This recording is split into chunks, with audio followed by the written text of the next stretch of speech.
दोस्तों मैं आज लेकर आई हूँ कुछ ऐसी टिप्स एंड ट्रिक्स जिससे घर के और किचन के काम होने वाले हैं बहुत ही आसान। तो चलिए शुरू करते हैं। सबसे पहले ट्रिक है झाड़ू को लेकर।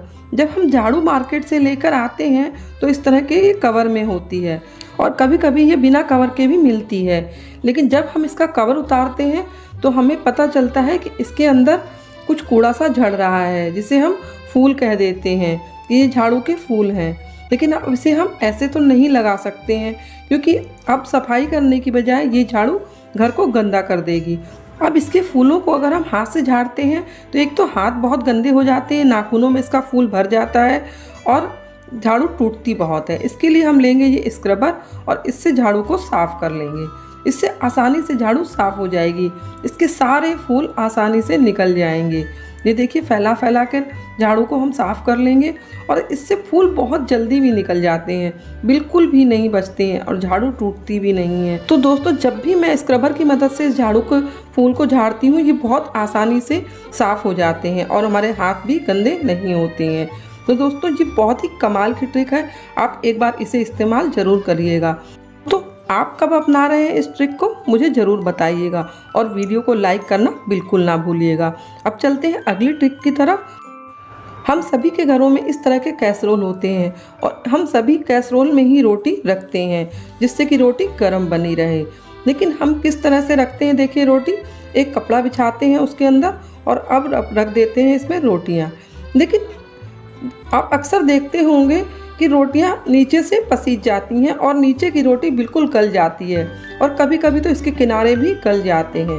नीचे की रोटी तो हमें बिल्कुल खाने लायक नहीं बचती है और अक्सर हम उसे हटा देते हैं। तो दोस्तों नीचे की रोटी ना गले और रोटियां ताज़ा बनी रहे, उसके लिए हम कैसरोल में बिछाएंगे एक टिश्यू पेपर और उसके ऊपर ये कपड़ा बिछाएंगे और अब इसमें हम अपनी रोटियाँ रख देंगे। अब इससे क्या होगा कि नीचे जो भी भाप बनेगी उसे टिश्यू पेपर एब्जॉर्ब कर लेगा और नीचे की रोटी भी बिल्कुल नहीं गलेगी। रोटियां बिल्कुल ताज़ा बनी रहेंगी। अगर आप गरम रोटी रखते हैं तो वो गरम भी बनी रहेंगी। इस तरह से आप रोटियां रखिए, एक बार ट्राई ज़रूर करिएगा और मुझे कमेंट सेक्शन में बताइएगा कि ये ट्रिक आपको कैसी लगी। वीडियो थोड़ा भी अच्छा लगे तो प्लीज़ एक लाइक ज़रूर कर दीजिएगा। अब चलते हैं अगले ट्रिक की तरफ। अगली ट्रिक है हमारी इस कम्फर्टर को लेकर के। दोस्तों गर्मियाँ शुरू हो गई हैं और कंफर्टर बेड पे ज़रूरी है, क्योंकि एसी चलता है तो हमें थोड़ी ठंड लगती है, तो हमें कंफर्टर की ज़रूरत पड़ती है और इसे हम ऐसे ही बेड पे रखते हैं तो अच्छा नहीं लगता है। जब हम लेटते हैं तो इधर से उधर करने में आता है और ये खुल जाता है और इसे बार बार फोल्ड करना नामुमकिन है। इसके लिए मैं लेके आई हूँ बहुत ही अच्छी ट्रिक। पहले तो हम कंफर्टर को अच्छी तरह से फोल्ड कर लेंगे जिससे कंफर्टर बार बार खुले नहीं, और इसे अच्छी तरह से फोल्ड करने के बाद अब हम लेंगे एक पिलो कवर और इस पिलो कवर को इस कंफर्टर के ऊपर डालकर चेक कर लेंगे कि जो हमने कंफर्टर को फोल्ड किया है इसके नाप का है या नहीं।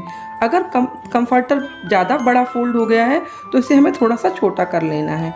ये देखिए मैंने इसे चेक कर लिया है, ये कंफर्टर बिल्कुल पिलो कवर के नाप का ही फोल्ड हुआ है। अब इस कंफर्टर को हम इस पिलो कवर के अंदर रख देंगे और इस पिलो कवर के अंदर रखने से कंफर्टर गंदा भी नहीं होगा। जब हमें ज़रूरत पड़ेगी तो हम इजीली इसे निकाल सकते हैं। और अब इस कंफर्टर को हम जो हमने और एक्स्ट्रा पिलो रखे हुए हैं बेड पे उसके साथ में इसे रख सकते हैं। बिल्कुल भी आप जज नहीं कर पाएंगे कि ये कंफर्टर रखा हुआ है। अगर अचानक से मेहमान भी घर पर आ जाए तो भी ख़राब नहीं लगेगा, ऐसा लगेगा जैसे एक एक्स्ट्रा पिलो रखा हुआ है।